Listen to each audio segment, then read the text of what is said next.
안녕하십니까. 거꾸로 투자하는 쇼킹 부동산입니다. 10년 만에 다시 돌아온 이거 시작해보겠습니다. 영상 전에 구독과 알람 설정 부탁드리겠습니다.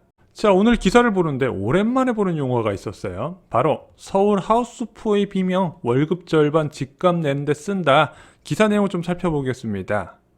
자, 13일 주택금융공사 산하 주택금융연구원의 지역별 주택구입 부담지수 통계에 따르면 올 3분기 서울 주택구입 부담지수는요, 직전 분기보다 9.1포인트 상승한 182포인트를 기록했다고 합니다.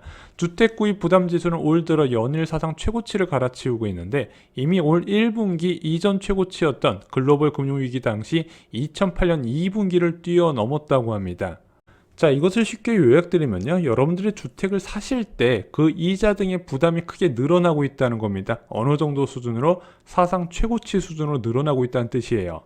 자, 그런데 기사에서 사용됐던 하우스푸어란 용어 어디서 많이 들어보셨죠? 이 하우스푸어란 무엇이다?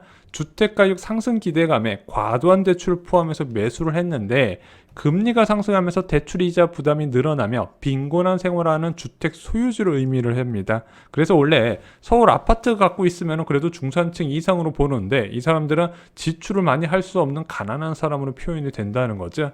특히 금리 인상 시기에 주택가격까지 조정을 받으면서 정신적 스트레스까지 받는 사람을 하우스푸어라고 합니다. 10년 전에 유행어였죠. 자, 근데 이 하우스푸어는요, 일반적으로 주택시장에 가장 늦게 참여하는 30대, 40대 초반 직장인이 가장 많았어요.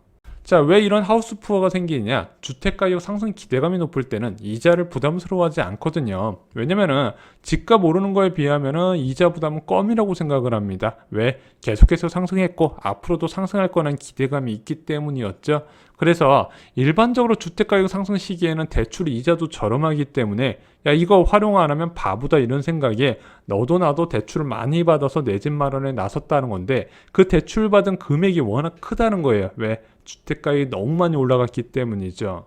자, 하지만 이 저금리는 영원할 수가 없거든요. 자, 주택가격 상승 기대감이 있던 것도 저금리 장기화에 대한 기대감이었고 내가 많은 대출을 끌어쓴 것도 결국에는 저금리 덕분이었거든요. 그런데 이 저금리는요, 물가 불안에 따라서 정상적으로 돌아가든 미국 기준금리 변화에 따라서 올라가든 금융 불균형 방지 목적에 따라서 올라가든 어떤 식으로든 임시적으로 처방하는 치료제지 영원히 사용할 수 있는 영양제가 아니라고 말씀을 드렸습니다. 그래서 지금은 이 저금리가 정상금리로 돌아가는 초입에 있는 단계로 말씀드렸는데 아까 말씀드렸던 저금리가 영원할 수 없는 세 가지 이유가 지금 현재 모두 복합적으로 작용하기 때문에 금리 인상 강도가 굉장히 강하고 굉장히 높은 수준까지 올라갈 수 있는 걸 여러 차례 경고를 드리고 있습니다.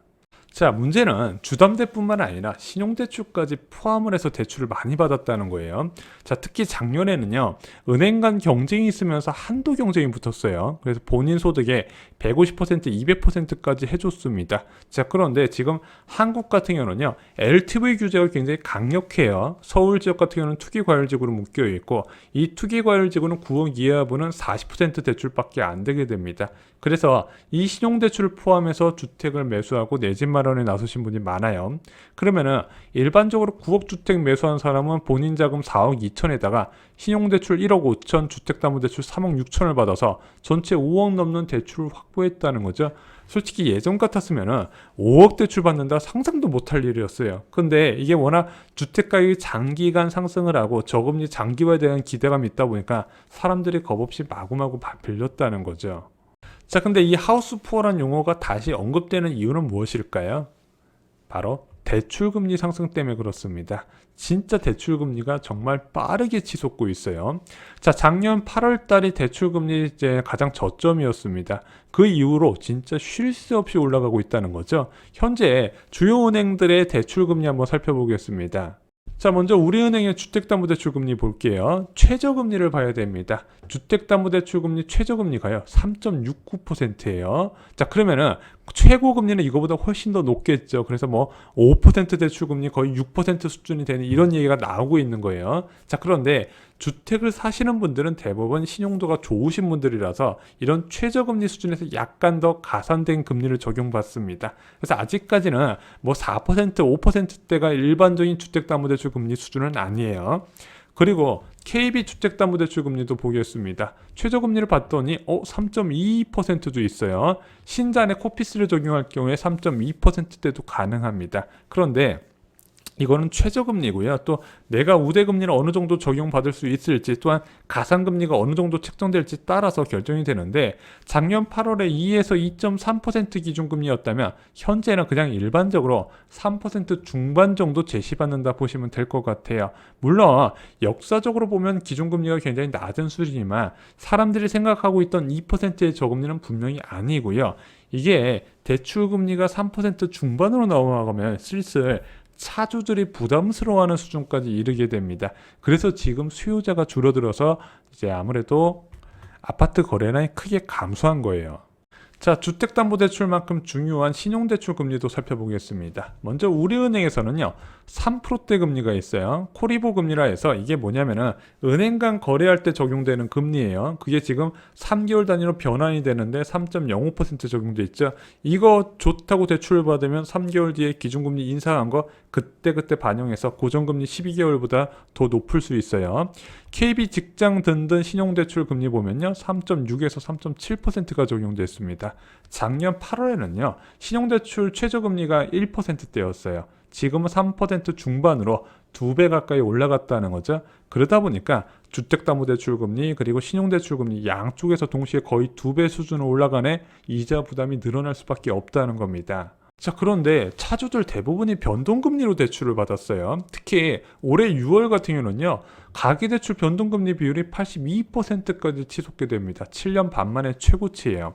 장기간 저금리를 기록하면서 금리 인상에 대한 경계감이 거의 없었기 때문이에요. 특히 이게 또 우려스러운 게 뭐냐면은, 야, 그럼 변동금리가 80%고 나머지 20%는 고정금리네? 이 고정금리도 대부분 5년 고정금리가 대부분이라는 거예요. 그래서 외국처럼 뭐 30년 고정금리 이런 게 잘 없어요, 대한민국은. 그래서 금리 변화에 취약한 구조가 될 수밖에 없다는 겁니다.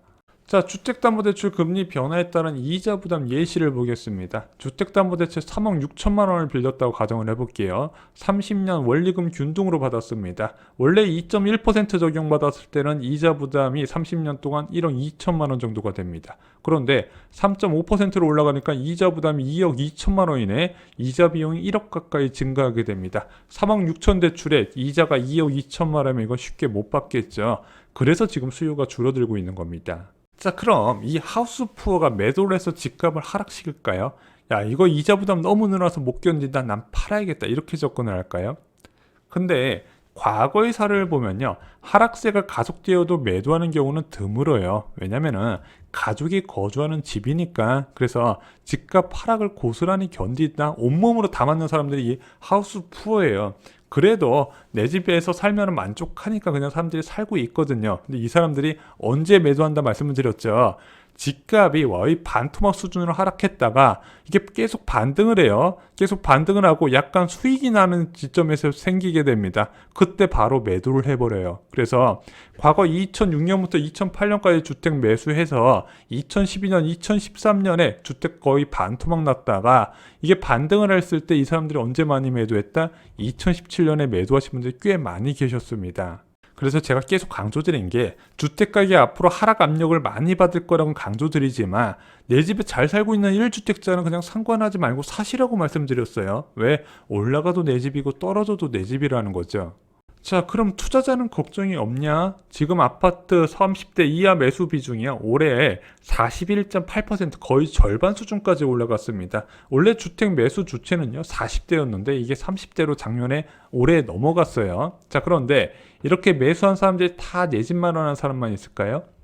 갭 투자도 굉장히 많아요. 절반 가까이 보시면 될 것 같습니다. 20대는 거의 70% 수준이에요. 자, 그런데 이 실수요자가 가장 무서워하는 용어는 아까 말씀드렸던 하우스 푸어입니다. 대출 이자 부담 증가 플러스 매매 가격 하락세. 근데 갭 투자자들이 가장 무서워하는 용어는 바로 역전세난입니다.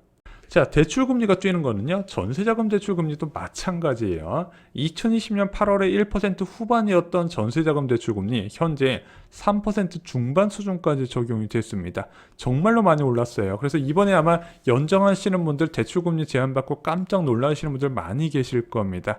자, 그러다 보니까 전세 수요가 계속 줄어들고 있어요. 지난 2년 가까이 이 전세자금 대출이 2% 수준 전후 또는 그보다 이하다 보니까 이거 마구마구 땡겨서 나의 주거 수준을 높이는데 많은 사람들이 이제 사용을 했었거든요. 근데 지금 대출 금리가 2배 가까이 올라가다 보니까 쉽사리 대출을 못 받는 겁니다.